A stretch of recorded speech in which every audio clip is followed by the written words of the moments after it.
മലപ്പുറം മാറാക്കര ഗ്രാമപഞ്ചായത്ത് ഭരണസമിതിയുടെ മിനിറ്റ്സ് തിരുത്തി അഴിമതി നടത്തിയതുമായി ബന്ധപ്പെട്ട് ഭരണസമിതി യോഗത്തിൽ നിന്നും പ്രതിപക്ഷ മെമ്പർമാർ ഇറങ്ങിപ്പോയി.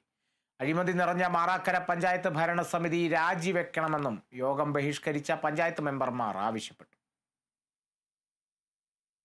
ഭരണസമിതി യോഗത്തിൽ ചർച്ച ചെയ്യാത്ത കാര്യങ്ങൾ യോഗ തീരുമാനമായി മിനിറ്റ്സിൽ രേഖപ്പെടുത്തുകയും മിനിറ്റ്സ് തിരുത്തുകയും ചെയ്തതിൽ പ്രതിഷേധിച്ചാണ് ഭരണസമിതി യോഗത്തിൽ നിന്നും പ്രതിപക്ഷ മെമ്പർമാർ ഇറങ്ങിപ്പോയത്.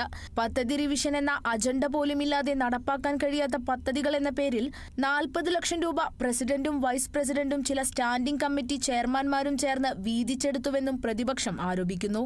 നമ്മുടെ മാറാക്കര ഗ്രാമപഞ്ചായത്ത് ചില പദ്ധതികളെല്ലാം റിവിഷൻ ചെയ്തിട്ടുണ്ട്. ആ റിവിഷൻ ചെയ്ത പദ്ധതികൾ പഞ്ചായത്തി രാജ് ആക്ട് പ്രകാരം കൃത്യമായി ഓരോ പദ്ധതിയുടെ പേര് അവിടെ വായിച്ച് ആ സംഖ്യ വായിച്ച് അതിന് അനുമതി വാങ്ങിയതിനു ശേഷം മാത്രമാണ് DPC അംഗീകാരത്തിലേക്ക് വേണ്ടി പോകാൻ കഴിയുള്ളൂ. പക്ഷേ ഇവിടെ എല്ലാം നേരെ തിരിച്ചാണ്. പ്രസിഡന്റ്, അതുപോലെ തന്നെ വൈസ് പ്രസിഡന്റ്, സ്റ്റാൻഡിംഗ് കമ്മിറ്റി ചെയർമാൻമാർ, മുൻ വൈസ് പ്രസിഡന്റ് അടക്കമുള്ള 3, 4, 5 ആളുകൾക്ക് മാത്രമായി ഇത്തരം പദ്ധതികളെല്ലാം പോകുന്ന സ്ഥിതിവിശേഷമാണ് നിലവിലുള്ളത്.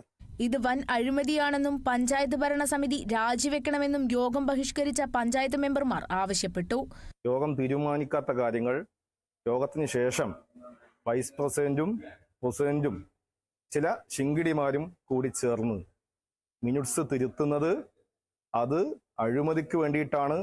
ആ അഴിമതി ആണ് ഈ ജനങ്ങൾക്ക് മുമ്പാകെ CPIM വിളിച്ചു പറയുന്നത്.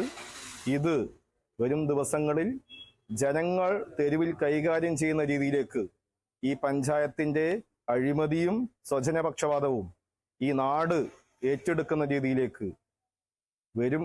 Kerala vision news, Malappuram. ആലപ്പുഴ ബീച്ചിനോട് ചേർന്നുള്ള വിജയ പാർക്കിന് സമീപം നിർമ്മാണത്തിലിരിക്കുന്ന ദേശീയപാത